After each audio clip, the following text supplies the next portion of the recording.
Hey, what's up, everybody? Hello. Hello. Welcome back to another episode of Connecting with the Creator, getting back into Matthew, New Testament. It's been very maybe confusing. A lot of things going on, it seems, as we read through the New Testament versus the Old Testament that we're reading through. So there's a lot to take in, try to absorb. And we're just reading, I mean, you just read the chapter after chapter, and it just encompasses so much time and so many things happening. Sometimes I feel like it's overwhelming. It's like, how do we slow down and how do we dissect all this? hmm But I don't know if there's really a good or a great answer to that.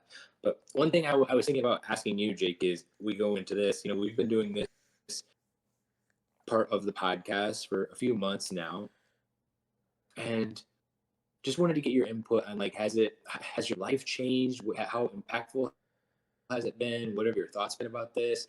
What is that connection with the creator like look like? Is it different than it was? I think, yeah, it's definitely different. I think when we first started, it was just kind of wasn't. I don't know. You never really. I wasn't really thinking about it or thinking about religion at all in the sense. I guess it had kind of just gotten out of my mind for a long time, and then this has kind of reestablished that connection. And then I've kind of started slowly praying to myself over the days, and that's kind of become a little bit of a habit. And I don't know, it's become a habit in my marriage too, just for the sense like my wife has started praying. I don't know, you see, if you don't, if it's not benefits that I'm seeing, it's just a change in attitude that would show themselves as benefits, I guess. Just a better all around attitude about the situation. And yeah, I guess that's about it. Okay, because I think we're both very fortunate in how our lives are at right now, especially in terms of our health Mm. and our wellness and our jobs. I think everybody always wants to be have more and always have goals that they're working towards. But if you just think about the gratitude for what you Mm-hmm. have, and going back to reading the Bible, like each and every day, these people were fighting for their food to be able to eat, to just be able to sustain life, and it's just like Mm-hmm. today we have so many options to where there's like an obesity problem because there's so much food, and, and we have more lust for food that we have an unlimited amount quantity of it to be able to just eat and gorge ourselves to where like our lives are sustained. Now obviously you want to have a house and you want to have nicer houses and more stuff, it seems like, Mm-hmm. um, but what about like we came up over like Christmas. Did Christmas this year have a little any more of an impact on you? I guess, what were your thoughts? Did you look at it differently? Not really. It was just kind of like a normal Christmas, it seemed like. I don't think I really approached it any different way or anything like that. It's just kind of normal. Okay. Yeah, I guess through the past year, as we've been kind of going through this, I just have more, like, I would say maybe, is it peace? Hmm. Maybe just have, as you continue to read and try to understand. I don't feel as much anxiety to try to know all the Mm-hmm. answers. And some I know like a couple, not last week as much, but the week before that, it was I just felt very overwhelmed after I was listening. I was like, oh my gosh, like Mm-hmm.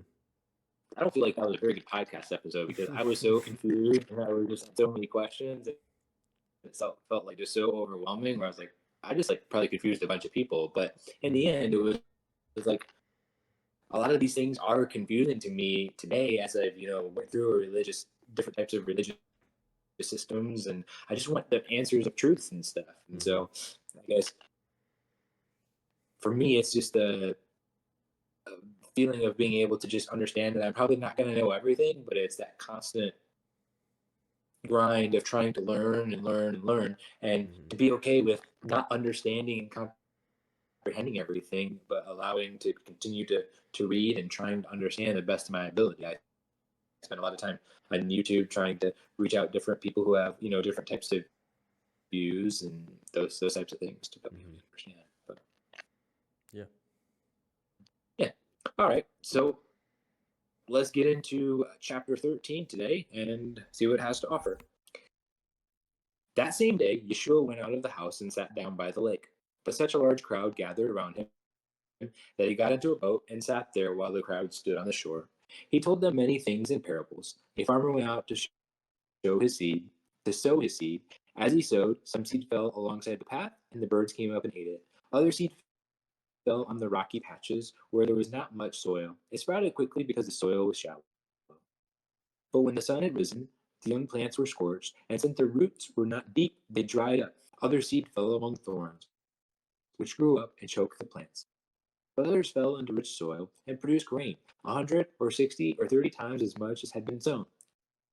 Those who have ears, let them hear. Then the Talmudim came and asked Yeshua, "Why are you speaking to them in parables?" He answered, "Because it has been given to you to know the secrets of the kingdom of heaven, but it has not been given to them. For anyone who has something will be given more, so that he will have plenty, but from anyone who has nothing, even what he does have will be taken away. Here is why I speak to them in parables. They look without seeing and listen without hearing or understanding. That is, in them is fulfilled the prophecy of Yeshayahu, which says, You will keep on hearing, but never understand, and keep on seeing, but never perceive. Because the heart of his people has become dull. With their ears they barely hear, and their eyes they have closed, so as not to see with their ears, with their eyes, hear with their ears, understand with their heart, and do teshuvah, so that I could heal them. But you, how blessed are your eyes, because they see, and your ears, because they hear. Yes, indeed, I tell you that many a prophet and many a tzaddik long to see the things you are seeing, but did not see them, and to hear the things you are hearing, but did not hear them. So listen to what the parable of the sower means. Whoever hears the message about the kingdom, but doesn't understand it, is like the seed sown along the path. The evil one comes and seizes what was sown in his heart. The seed sown on rocky ground is like a person who hears the message and accepts it with joy at once. But he has no root in himself, so he stays on for a while, but as soon as some trouble or persecution arises on account of the message, he immediately falls away. Now the seed sown among thorns stands for someone who hears the message, but it is choked by the worries of the world and the deceitful glamour of wealth, so that it produces nothing. However, what was sown on rich soil is the one who hears the message and understands it. Such a person will surely bear fruit 100 or 60 or 30 times what was sown. Yeshua put before them another parable. The kingdom of heaven is like a man who sowed good seed in his field. But while people were sleeping, his enemy came and sowed weeds among the wheat, then went away. When the wheat sprouted and formed heads of grain, the weeds also appeared. The owner's servants came to him and said, "Sir, didn't you sow good seed in your field? Why have the weeds? Where have the weeds came from?" He answered, "An enemy has done this." The servants asked him, "Then do you want us to go and pull them up?" But he said, "No, because if you pull up the weeds, you might uproot some of the wheat at the same time. Let them both grow together until the harvest. And at harvest time, I will tell the reapers to collect the weeds first and tie them in bundles to be burned, but to gather the wheat into my barn." Yeshua put before them another parable. The kingdom of heaven is like a mustard seed, which a man takes and sows in his field. It is the smallest of all seeds, but when it grows up, it is larger than any garden plant and becomes a tree, so that the birds flying about come and nest in its branches. And he told them yet another parable. The kingdom of heaven is like yeast that a woman took and mixed with a bushel of flour, then waited until the whole batch of dough rose. All these things Yeshua said to the crowds in parables. Indeed, he said nothing to them without using a parable. This was to fulfill what had been spoken through the prophet. I will open my mouth to parables. I will say what has been hidden since the creation of the universe. Then he left the crowds and went into the house. His Talmudim approached him and said, "Explain to us the parable of the weeds in the field." He answered, "The one who sows the good seed is the Son of Man. The field is the world. As for the the seed, these are the people who belong to the kingdom, and the weeds are the people who belong to the evil one. The enemy who sows them is the adversary. The harvest is the end of the age, and the harvesters are angels. Just as the weeds are collected and burned up in the fire, so it will be at the end of the age. The Son of Man will send forth his angels, and they will collect out of his kingdom all the things that cause people to sin, and all the people who are far from the Torah. And they will throw them into the fiery furnace, where people will wail and grind their teeth. Then the righteous will shine forth like the sun in the kingdom of their Father. Whoever has ears, let him hear. The kingdom of heaven is like a treasure hidden in a field. A man found it, hid it again, then in great joy went and sold everything he owned and bought that field. Again, the kingdom of heaven is like a merchant on the lookout for fine pearls. On finding one very valuable pearl, he went away, sold everything he owned, and bought it. Once more, the kingdom of heaven is like a net thrown into the lake that caught all kinds of fish. When it was full, the fishermen brought the net up onto the shore, sat down, and collected the good fish in baskets, but threw the bad fish away. So will be at the close of the age. The angels will go forth and separate the evil people from among the righteous, and throw them into the fiery furnace, where they will wail and grind their teeth. Have you understood all those things? Yes, they answered. He said to them. So then, every Torah teacher who has been made into a Talmud for the kingdom of heaven is like the owner of a home who brings out his storage room, both new things and old. When Yeshua had finished these parables, he left and went to his hometown. There he taught to them in their synagogue in a way that astounded them, so that they asked, where did this man's wisdom and miracles come from? Isn't he the carpenter's son? Isn't his mother called Miriam, and his brothers Yaakov, Joseph, Shimon, and Yehuda, and his sisters? Aren't they all with us? So where does he get all of this? And they took offense at it. But Yeshua said, the only place people don't respect a prophet is in his hometown and in his house. And he did few miracles there because of their lack of trust.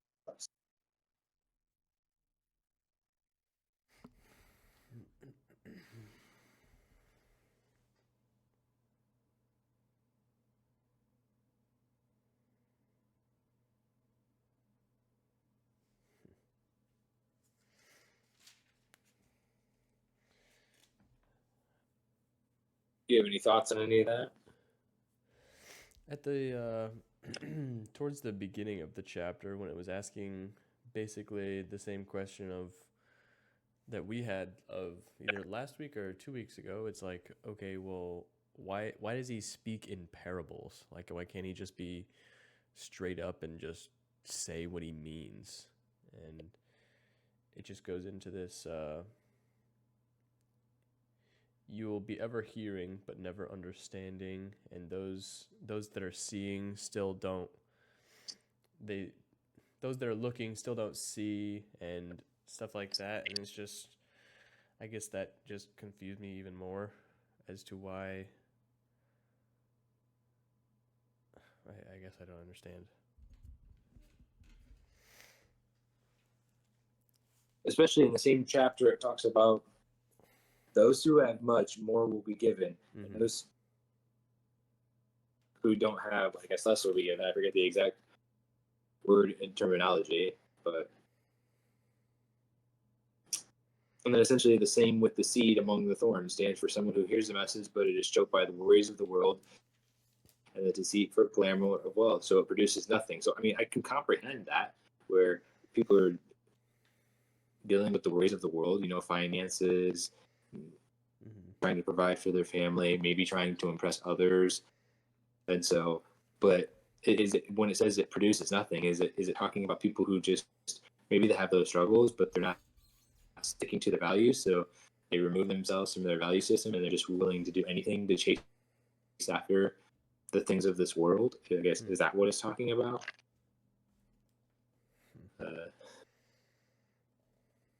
In the previous one, I think it's rocky soil where he stays for a while, but as soon as some trouble or persecution rises on account of the message, he immediately falls away. What does it mean to fall away? Because I think the idea in Christian churches is that fall away just means, okay, you stop going to church, or what, you stop believing, and you stop believing in what? Right. The Bible is true. You stop believing that Jesus is Messiah. You don't understand if he is. Like, what does it mean to stop believing? Like, what are these things that it's talking about? Right. Yeah. I guess I don't really understand.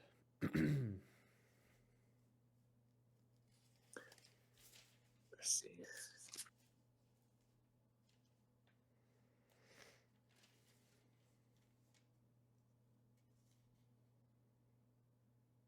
A lot of these things are just very, very new concepts that weren't in the Old Testament. So you just read through, you know, this is the New Testament, and this is the Mm-hmm. New Testament, this is the Old Testament. We just read Mm-hmm. through all of this, not talking about these things that are now he's saying are promises and are the truth. And it's like, why wasn't a lot of this back here? Like, why wasn't there prophecies about this? Why wasn't there a better explanation Mm-hmm. of what's going to be happening or what to look forward to and what's going to be coming? And Right.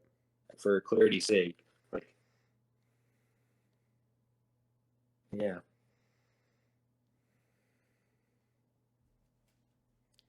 I mean, I think, there are some messages where it talks about the heart condition and those things. It's very understandable. But once you start talking about the adversary and sending forth angels and then heaven and hell, and it's like, this is a very new concept right here in Matthew, Mm-hmm. 13 chapters in, that we've never really heard of previous to this. If we would just read the Bible without going on YouTube or trying to listen to any type of a teacher who explains this. And most of the time, they're going to have an explanation of what these things are. It's going to come from a um, extra biblical text. So Mm-hmm. not something that's anywhere in the Bible. It's going to come from an apocryphal source, yeah, or some type of other source, which there's a specific reason that it wasn't in the Bible because of lack of credence. Things didn't match up with the timeline, a lot of different things in that. But those are the same sources that we use to try to give us an idea of these types of things. Like, wait, there's a reason that these books weren't put in the Bible. They're not in the Bible because they weren't good at sourcing things and things didn't line up. But now you're using them just as extra Supportive. add-ons to try to get understandings of other aspects. It's like, well, I don't think that's a great idea. Like, why do you do that to yourself? Right.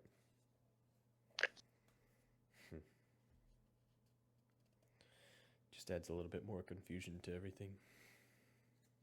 Yeah, I mean, I think he said the only place people don't respect a prophet is in a hometown and it is in his own house. And I think sometimes it has to do with a lot of different things.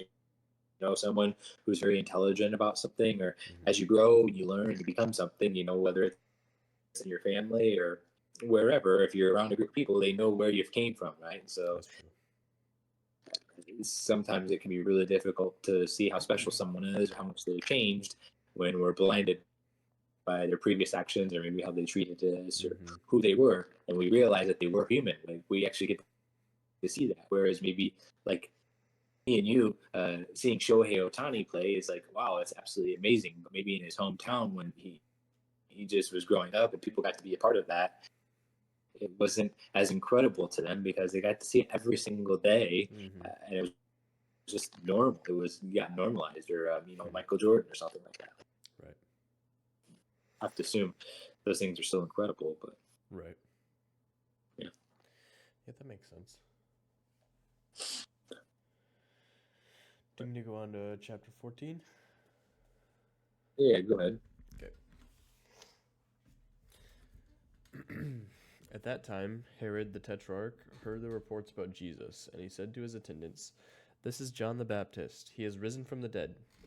That is why miraculous powers are at work in him." Now Herod had arrested John and bound him and put him in prison because of Herodias, his brother Philip's wife. For John had been saying to him, "It is not lawful for you to have her." Herod wanted to kill John, but he was afraid of the people because they considered John a prophet. Hold on, my pages are stuck together. On Herod's birthday, the daughter of Herodias danced for the guests and pleased Herod so much that he promised with an oath to give her whatever she asked. Prompted by her mother, she said, "Give me, give me her, give me here on a platter the head of John the Baptist." The king was distressed, but because of his oaths and his dinner guests, he ordered that her request be granted, and had John beheaded in the prison. His head was brought in on a platter and given to the girl, who carried it to her mother. John's disciples came and took his body and buried it. Then they went and told Jesus. When Jesus heard what had happened, he withdrew by boat privately to a solitary place. Hearing of this, the crowds followed him on foot from the towns. When Jesus landed and saw a large crowd, he had compassion on them and healed their sick. As evening approached, the disciples came to him and said, "This is a remote place, and it's already getting late. Send the crowds away so they can go to the villages and buy themselves some food." Jesus replied, "They do not need to go away. You give them something to eat." "We have here only 5 loaves of bread and 2 fish," they answered. "Bring them here to me," he said, and he directed to the people to sit down on the grass. Taking the 5 loaves and 2 fish and looking up to heaven, he gave thanks and broke the loaves. Then he gave them to the disciples, and the disciples gave them to the people. They all ate and were satisfied, and the disciples picked up 12 basketfuls of broken pieces that were left over. The number of those who ate was about 5,000 men, besides women and children. Immediately, Jesus made the disciples get into the boat and go on ahead of him to the other side, while he dismissed the crowd. After he had dismissed them, he went up on a mountainside by himself to pray. Later that night, he was there alone, and the boat was already a considerable distance from land. Buffeted by the waves because the wind was against it. Shortly before dawn, Jesus went out to them, walking on the lake. When the disciples saw him walking on the lake, they were terrified. "It's a ghost," they said, and cried out in fear. But Jesus immediately said to them, "Take courage, it is I. Don't be afraid." "Lord, if it's you," Peter replied, "tell me to come to you on the water." "Come," he said. Then Peter got down out of the boat, walked on the water, and came toward Jesus. But when he saw the wind, he was afraid, and he began to sink. And beginning to sink, he cried out, "Lord, save me." Immediately Jesus reached out his hand and caught him. "You have little faith," he said. "Why did you doubt?" And when they climbed into the boat and the wind died down, then those who were in the boat worshipped him, saying, "Truly, you are the Son of God." When they had crossed over, they landed at Gennesaret. And when the men of that place recognized Jesus, they sent word to all the surrounding country. People brought all their sick to him and begged him to let the sick just touch the edge of his cloak, and all who touched it were healed.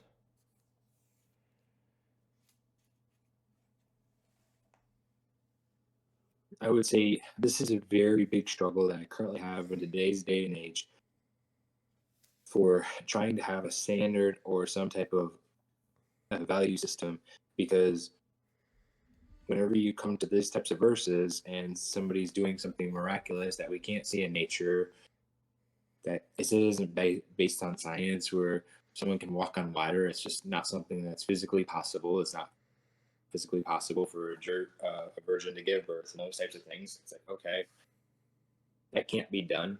But it's the same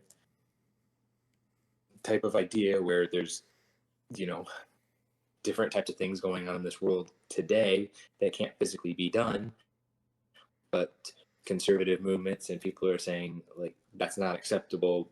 But it's like, why can't the term, well, if you, it's not acceptable because you just don't have faith of what we're saying that is true, and those types of things. And it just feel like it's um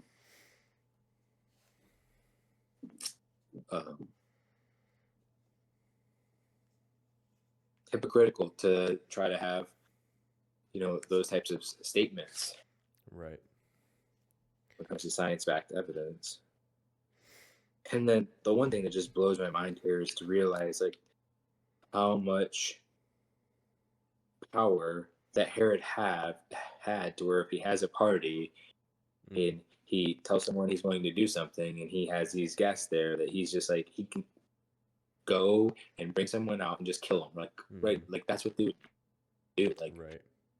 like that was something like how could you imagine just sitting there watching something like that and today, like somebody actually dying and like what the gruesome like holy cow like. Hmm. And like if you thought about that, it's like, oh, okay, yeah, I'll give you anything. And then like somebody says something like it's like to hurt somebody, it's just like, oh well, yeah, anything but that. Like I'm not doing that. To where he was Yeah. saying he was kind of concerned because of the regard for the oath he had sworn before his dinner guests. Like, Hmm. well, what does that even mean? Like you're Yeah. putting up these oaths against these dinner guests that you don't mind like killing someone. Like, Right. what is going on here? Like, what's Yeah. the backstory to where you'd be that willing to do something? Yeah. And everybody at the party is just kind of it. I mean, obviously, it's written in such a short chunk of text, but it's just like nobody has seemingly any issues with any of that. So And it's terrible. like, yeah.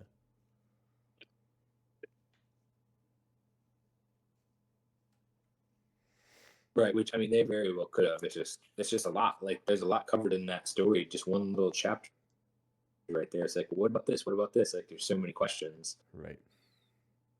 that can come from that story. It's just Yeah. yeah. Yeah.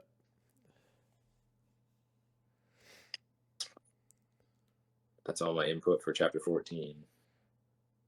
I think a thought that I always had about religion is I don't know, you have to. My thinking was, I mean, at some point you kind of have to question the idea of believing and having faith and fearing God. And you think at some point it's like, is my faith enough? Like,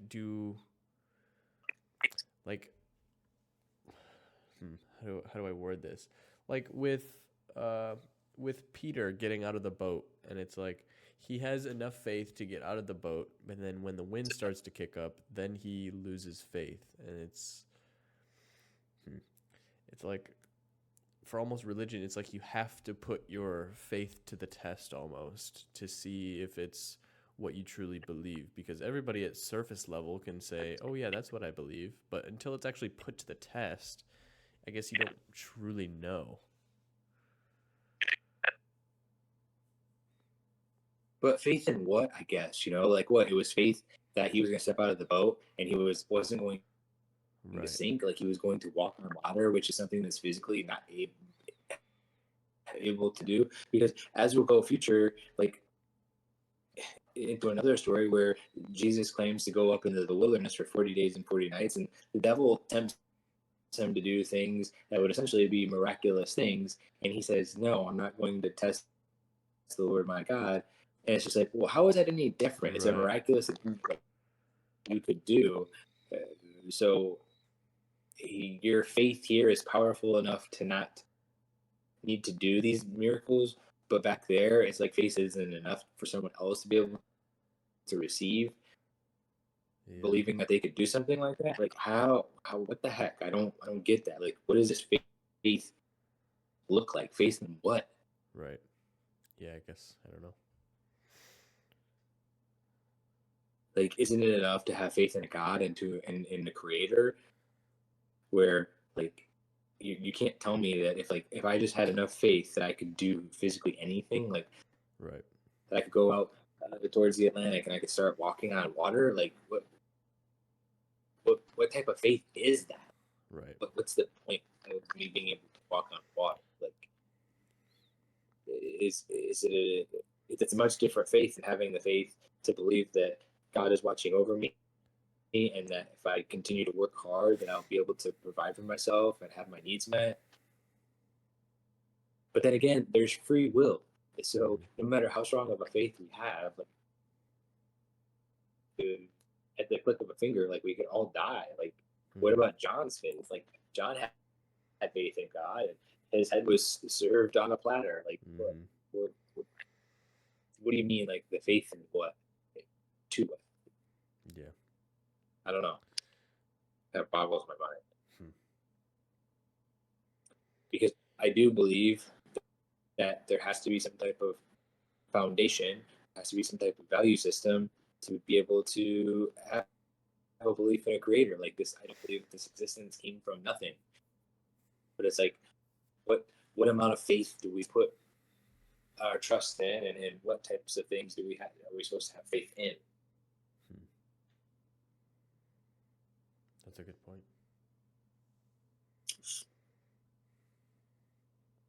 Hmm. All right, I go to 15. Already. Then some Parashim and Torah teachers from Jerusalem came to Yeshua and asked him, "Why is it that you Talmudim break the tradition of the elders? They don't do Nintalat Yadanim before they eat." He answered, "Indeed, why do you break the command of God by your tradition? For God said, 'Honor your father and mother,' and anyone who curses his father or mother must be put to death. But you say, if anyone says to his father or mother, 'I have promised to give God what I might have used to help you,' then he is rid of his duty to honor his father or mother. Thus, by your tradition, you make null and void the word of God. You hypocrites! Yeshayahu was right when he prophesied about you. These people honor me with their lips, but their hearts are far away from me. They worship me. Their worship of me is useless because they teach man-made rules as if they were doctrine." Then he called the crowd to him and said, "Listen and understand this. What makes a person unclean is not what goes into his mouth. Rather, what comes out of his mouth, that is what makes him unclean." The Talmud came to him and said, "Do you know that the Persians were offended by what you said?" He replied, "Every plant that my Father in heaven has not planted will be pulled up by the roots. Let them be. They are blind guides. When a blind man guides another blind man, both will fall in a pit." Kefa said to him, "Explain the parables to us." So he said, "Don't you understand even now? Don't you see that anything that enters the mouth goes into the stomach and passes out into the latrine? But what comes out of your mouth is actually coming from your heart, and that is what makes a person unclean. For out of the heart come forth wicked thoughts, murder, adultery, other kinds of sexual immorality, theft, lies, slanders. These are what really make a person unclean. But eating without doing nitalat yadin does not make a person unclean." Yeshua left that place and went off to the region of Zor and Sidon. A woman from Canaan who was living there came to him, pleading, "Sir, have pity on me, son of David. My daughter is cruelly held under the power of demons." But Yeshua did not say a word to her. Then his Talmudim came to him and urged him, "Send her away, because she is following us and keeps persisting us with her crime." He said, "I was sent only to the lost sheep of the house of Israel." But she came, fell at his feet, and said, "Sir, help me." He answered, "It is not right to take the children's food and toss it to their pet dogs." She said, "That is true, sir, but even the dogs eat the leftovers that fall from the master's table." Then Yeshua answered her, "Lady, you are a person of great trust. Let your desire be granted." And her daughter was healed at that very moment. Yeshua left there and went along the shore of Lake Kinneret. He climbed a hill and sat down, and large crowds came to him, bringing with them the lame, the blind, the crippled, the mute, and many others. They laid them at his feet, and he healed them. The people were amazed as they saw mute people speaking, crippled people cured, lame people walking, and blind people seeing. And they said, "A Baraka to the God of Israel." Yeshua called his name Talmudim to him and said, "I feel sorry for these people, because they have been with me 3 days, and now they have nothing to eat. I don't want to send them away hungry, because they might collapse on the way home." The Talmudim said to him, "Where will we find enough loaves of bread in this remote place to satisfy so big a crowd?" Yeshua asked them, "How many loaves do you have?" They said, "7, and a few fish." After telling the crowd to sit down on the ground, he took the 7 loaves and the fish, and made bracha, broke the loaves, and gave them to the Talmudim, who gave them to the people. Everyone ate his fill, and they took 7 large baskets full of leftover pieces. Those eating numbered 4,000 men, plus women and children. After sending the crowd away, he got in the boat and went off to the region of Magadan.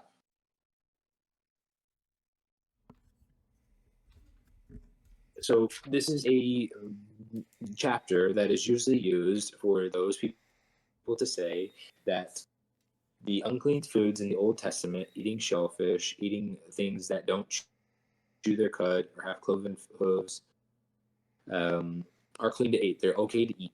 And I think it's specific and important to point out that it's talking about the washing of hands, right? That's what, where's that barach? It's like a chapter 15, verse 2 at the very end. It talks in yours, it says the washing of hands before they eat, right? Mm-hmm. Yeah. So there's a Jewish tradition that whenever you go to eat, you wash your hands, and usually it's all the way up to like your elbows and stuff. And they say like a blessing is what that is. And so if you eat food without doing that, that is something that makes you unclean. So he specifically talking about that ritual, not making someone unclean, but the pureness of a heart. You know, it talks about the sexual purity, immorality, theft, lies, slanders. All these other things are what makes someone unclean. Wicked thoughts, not what enters into the stomach and then goes through. Because he's talking about that if you're not washing your hands, that's what there's essentially allows someone to be unclean, the things that they've touched. You know, so I think that's just really important to be able to see that this was a Jewish, and it still is a Jewish tradition of the washing of hands. And so,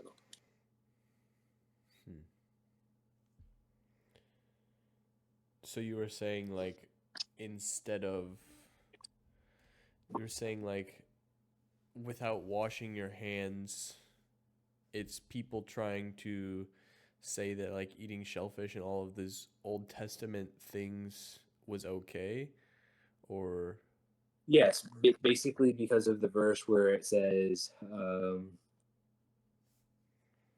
but what comes out of your mouth is actually coming from your. Oh, okay.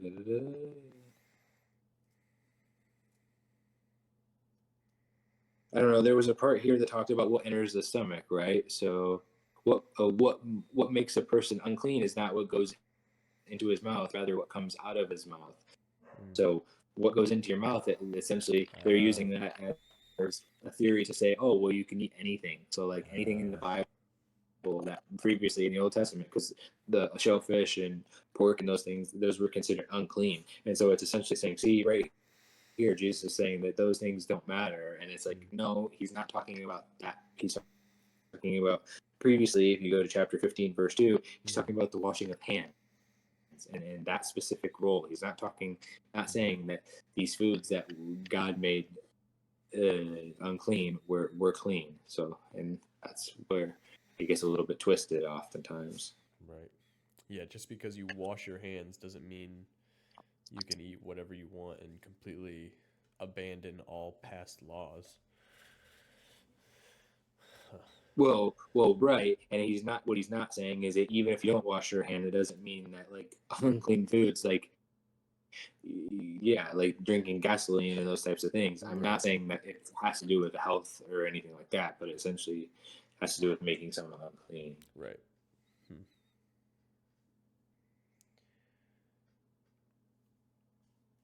I think the other aspect of it is when he talks about,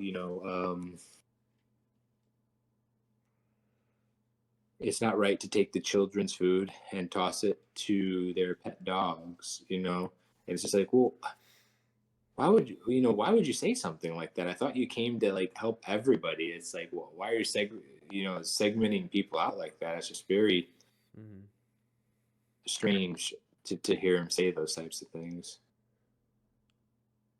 Right. And also, I guess I've always heard of the story of Jesus turning the bread and the fish into the ability to feed thousands of people, but I guess I never realized there were two different stories in back-to-back chapters that were basically the same thing. Right. Where everybody ate and there was still food left over. Right. And so it's just like these miraculous stories and stuff. It's just, yeah. It's like so all is all of this being asked of me is that I believe these things happened. I believe that they happened. Like that's it. That's all I have to do is accept that they were truth. It's just like Mm. just some hard questions to say yes to. It's really hard. Right. Especially if you read the Bible for the whole entirety of the Bible. It's really difficult to try to say like, all right, I can read this New Testament and I feel like there's not an agenda that's coming here to where I'm trying to be forced to believe something to fulfill someone's agenda or to do something in, religiosity. Mm-hmm. Yeah. Because the more I read it, the more that's what it feels. It just seems it feels very, very religious. It's like, well, believe, just have faith, have Right. faith. It's like, oh man, dude, is Yeah. that what you're really saying? Is that what it's really saying? Is just have faith, just have faith.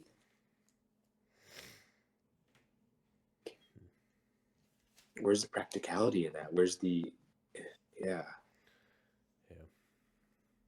How does it become factual? There has to be actions. There has to be some type of obedience. There has to be that. I think it's through both that we have obedience through faith. Right. Our, our obedience proves our faith.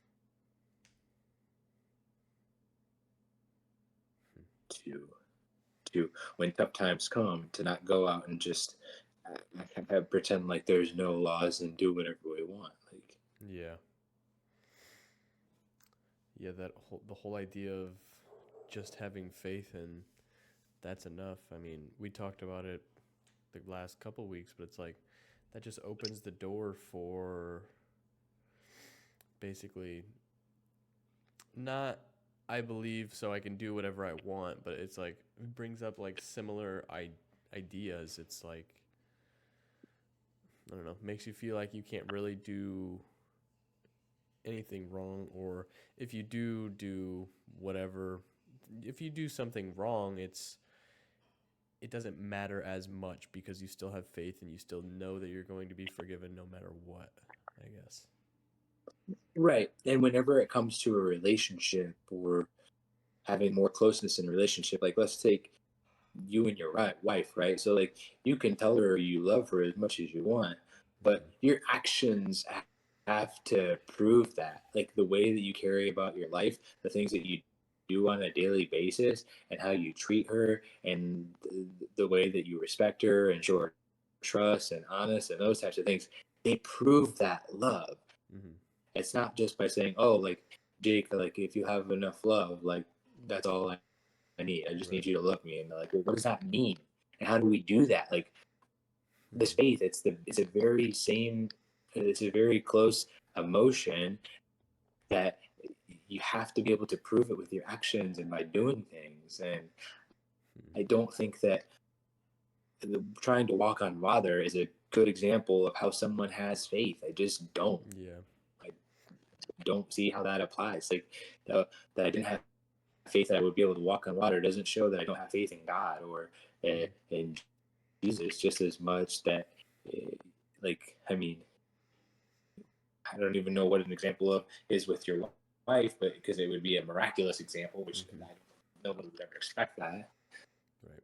But like, oh, like if you don't walk across the road there, the highway with your eyes closed and like meet me, then that means that you don't love me. Like, Mm-hmm. you know what I mean? It's just like, Yeah. what's the difference between having faith and testing? Right. Like what are you talking about? Yeah. And Yeah. that's where I just really struggle here. Yeah, it's a good example. I never really put it into perspective that way. Yeah. Do you have anything else you want to add to that one? No, yeah, we're just no. Okay. Chapter 16. The Pharisees and Sadducees came to Jesus and tested him by asking him to show them a sign from heaven. He replied, "When evening comes, you say, 'It will be fair weather, for the sky is red.' And in the morning, 'Today it will be stormy, for the sky is red and overcast.' You know how to interpret the appearance of the sky, but you cannot interpret the signs of the times. A wicked and adulterous generation looks for a sign, but none will be given it except the sign of Jonah. Jesus then left them and went away. When they went across the lake, the disciples forgot to take bread. Be careful, Jesus said to them. Be on your guard against the yeast of the Pharisees and Sadducees. They discussed this among themselves and said, It is because we didn't bring any bread. Aware of their discussion, Jesus asked, You have little faith. Why are you talking among yourselves about having no bread? Do you still not understand? Don't you remember the 5 loaves for the 5,000 and how many basketfuls you gathered? Or the 7 loaves for the 4,000 and how many basketfuls you gathered? How is it you don't understand that I was not talking to you about bread, but be on your guard against the yeast of the Pharisees and Sadducees? Then they understood that he was not telling them to guard against the yeast used in bread, but against the teaching of the Pharisees and Sadducees. When Jesus came to the region of Caesarea Philippi, he asked his disciples, Who do people say the Son of Man is? They replied, Some say John the Baptist, others say Elijah, and still others, Jeremiah or one of the prophets. But what about you? He asked. Who do you say I am? Simon Peter answered, You are the Messiah, the Son of the living God. Jesus replied, Blessed are you, Simon, son of Jonah, for this was not revealed to you by flesh and blood, but by my Father in heaven. And I tell you that you are Peter, and on this rock I will build my church, and the gates of Hades will not overcome it. I will give you the keys of the kingdom of heaven. Whatever you bind on earth will be bound in heaven, and whatever you loose on earth will be loosed in heaven. Then he ordered his disciples not to tell anyone that he was the Messiah. From that time on, Jesus began to explain to his disciples that he must go to Jerusalem and suffer many things at the hands of the elders, the chief priests, and the teachers of the law, and that he must be killed and on the third day be raised to life. Peter took him aside and began to rebuke him. Never, Lord, he said, this shall never happen to you. Jesus turned and said to Peter, Get behind me, Satan. You are a stumbling block to me. You do not have in mind the concerns of God, but merely human concerns. Then Jesus said to his disciples, Whoever wants to be my disciple must deny themselves and take up their cross and follow me. For whoever wants to save their life will lose it, but whoever loses their life for me will find it. What good will it be for someone to gain the whole world, yet forfeit their soul? Or what can anyone give in exchange for their soul? For the Son of Man is going to come in his Father's glory with his angels, and then he will reward each person according to what they have done. Truly, I tell you, some who are standing here will not taste death before they see the Son of Man coming in his kingdom.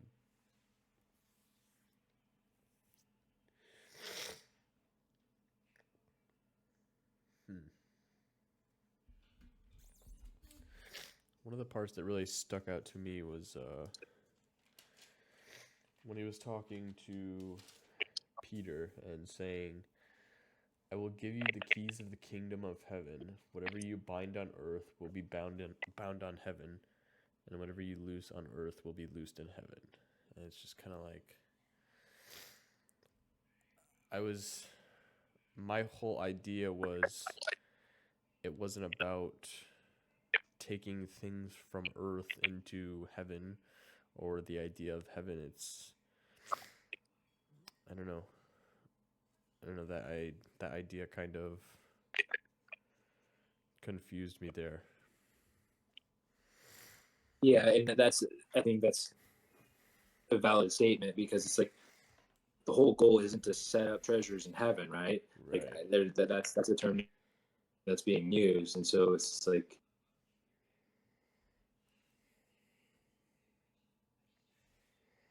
whatever you prohibit on earth will be prohibited in heaven. Whatever you permit on earth will be permitted in heaven.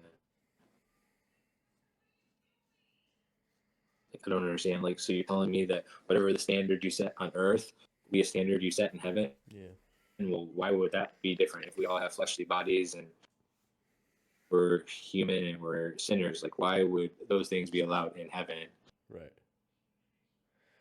Right. or And prohibited? that kind of opens up the idea of, I mean, just get as much stuff as you can here on earth, and all of that will basically transfer to heaven. And it's just kind of like, isn't the whole idea of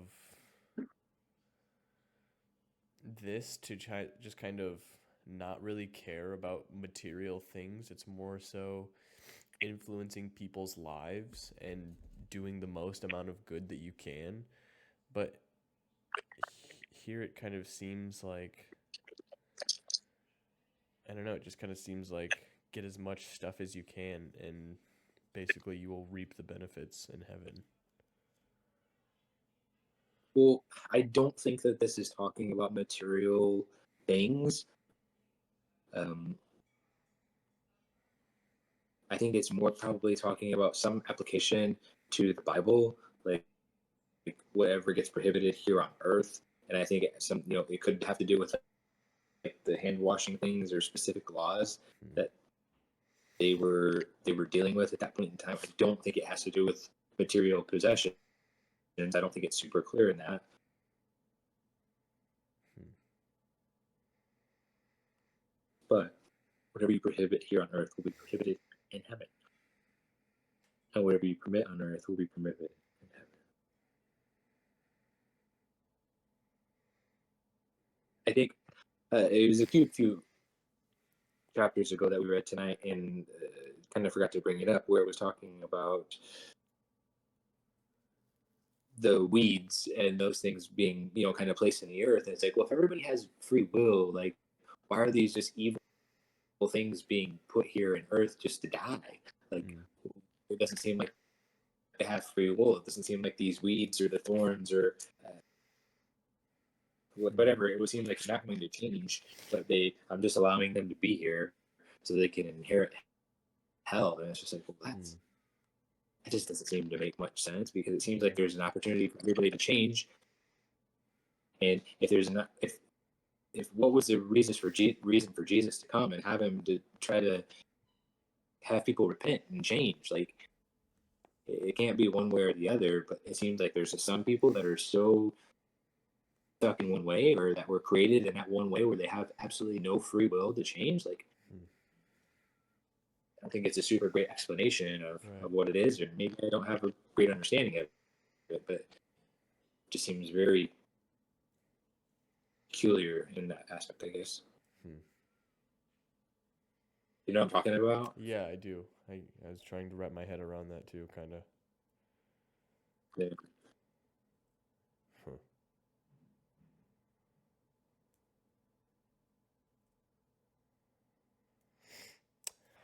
I guess I don't know. Yeah. I wish I had more answers Yeah. or Yeah, any it's answers. let's see. As for the good seed, these are the people who belong to the kingdom, and the weeds are the people who belong to the evil one.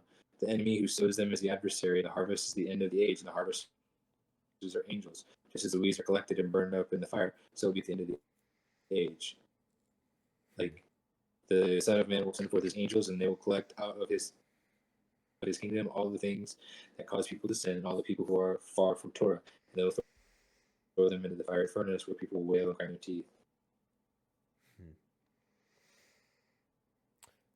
It also seemed like sometimes those people were just didn't have an opportunity to change. They were just, the weeds were always going to be there, and they're placed there. Like, Right. It's why do you almost like, place them? yeah, it's like they You know, were there. put here just to be those terrible things and then eventually wither away. Right. Which I get it. There are temptations out there, and I think there are ways that we have to show, like, we'll restrict ourselves in our flesh, and you know hold to certain values, hold to certain standards that we've created that we believe are right, and instead of just like living lawlessly, you know, Hmm. talking about the idea of love, right? So, like, if I say I love my family, and like I'm always taking money from them, or like just being a jerk, like always Hmm. trying to take things, like, man, it's It's not showing love. Yeah. So my test, like what I'm being tested of the world, I'm being tested of my own pride, my own selfishness, to just not care. But Hmm. I think there are some good things in here that we have to grasp, that we have to try to take part of, and obviously purifying our hearts. It's not by based on what we eat, but we also need to make sure that our hearts are pure and that we're what does it mean? What does it look like to have a pure heart? And oftentimes it has to do with our mental approaches to life, or how we physically attain things, and how what we allow our minds to consume. Yeah. That's important. Hmm. Yeah. I think something that you said that really stuck with me was kind of the whole having faith, and I don't know, it's just as if you were to take it in the perspective of a relationship, and it's like you can just say that you love somebody all the time, but unless your actions prove it, then I guess it doesn't really matter. But and you can say that you have all this faith, but I mean, if you take all these actions that go against your faith and go against your religion, and I mean it doesn't really matter just saying that you have that faith. It's kind of you have to take the actions in order to put it in place, you know. Yeah, and I think for me, as I go on this life journey and continue to get older, continue to read the Bible more, is my understanding of what faith means is the way that I treat other people. And that if I believe that there's an ultimate creator, and if he's the creator, he's creator of the universe and everything, that means he's created every single person that's down here on this earth. Mm-hmm. And so each one of those people is individual like me, so they're part of me. We're a part of him. We all share unity in being a small speck of whatever it is that he gave us in that life. And so each opportunity that I have, maybe my mind is in a different understanding of what this person's going through, what they're working with, or maybe they're more apt to lawlessness than I am, or maybe they followed the world more than I did. Maybe they've tried to impress others, and maybe they don't really understand what self confidence looks like, and they're insecure with themselves, and they're just trying to impress the world or impress others. That I have to be have to do diligence in trying to be as kind and compassionate as I can to other people while still setting boundaries and taking care of Chad and sticking up for myself when things seem to be going awry Mm-hmm. or people seem to be trying to harm me or speak ill of me or anything like that. I think for me, it's one thing I appreciate about all the jobs that I've had. It's always been customer service or sales or management, to where there's always had to be conflict, and dealing with conflict really helps you to do with that. When I was a younger kid and I was like working at a restaurant, I was always like, oh, like the customer knows best, always get to the customer. And now where it's been like, you, yes, it's important to show the customer empathy, but it's also important to have a standard and to have boundaries and to make sure that they're aware of what those boundaries and that standard is. And so to explain it to them in the best way that you possibly can, be intelligent with it, share these things with them, but to also say, so this is the standard. And I'll bring it in kind of in apartment leasing. It's like, I understand that you have a new job, you want to buy a house, and you're supposed to, you want to get out, you don't want to have to pay anything. I get Mm-hmm. that. But when you came into this property, you signed this lease. It's 12-month lease. This lease is our Bible. This is what the standard is. You signed this. You agreed to these terms. You said you were going to lease here for 12 months. You're not leasing here for 12 months. So your termination fee that you have to pay is 2 months of rent. So Mm-hmm. you're leaving early. You're required to do this. Oh, I don't want to. I get that you don't want to, and I get that this is hard. I understand that. Mm-hmm. I'm sorry that you've been dealt with this situation, but part of us giving you this opportunity to live here is based on these parameters in this contract. Oh, we're profitable. That's how we provide you with this place, and let's do that. These early, this is what we expected. Hmm. Where previously it'd be like, oh, I'm so sorry. Like, yeah, I'm trying to see if I can't do it. Like no, like I, Yeah. I can't give the farm. Yeah. That makes sense too. You can't just let everybody take advantage of you to to what benefits them. Like it's great that they found something, but you can't always allow everything to benefit everybody else when it hurts you. You know what I mean? Or your Right. business, or your company, or your wife and your family, whatever it is. It's like, okay, like I'm happy to help, but I'm not gonna lose from this. It's not gonna be a lose situation, Mm-hmm. especially if I haven't done anything wrong or anything like that. I can feel bad, and I can be here to try to empathize with you and understand. It's not my responsibility Right. to do that.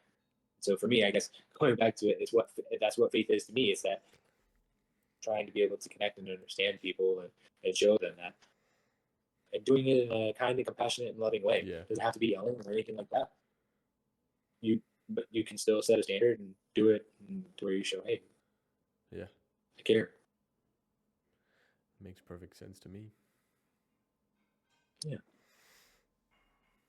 Alrighty. All right. Well, I appreciate everybody for watching us. We're going to the New Testament here and try to understand it.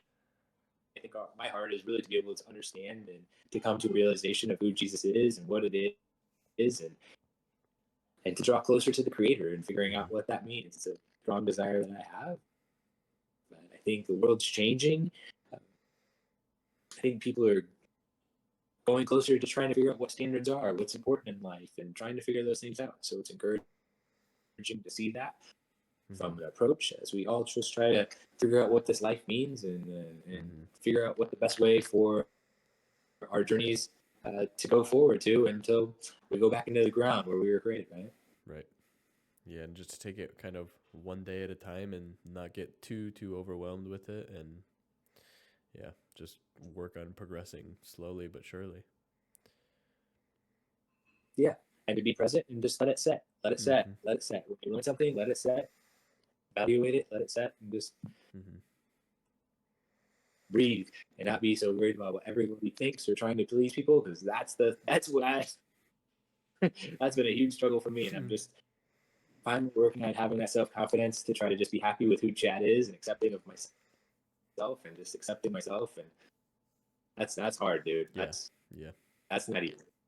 I pray that is a blessing that everybody gets to receive, is that they can accept themselves wholly for who they are, continue to try to be a better person each and every day, Mm-hmm. not to try to be arrogant or prideful or to take from other people, but to be able to accept yourself. There's power in that, man. Yeah, a lot. So thanks, everybody. We appreciate it. Yep.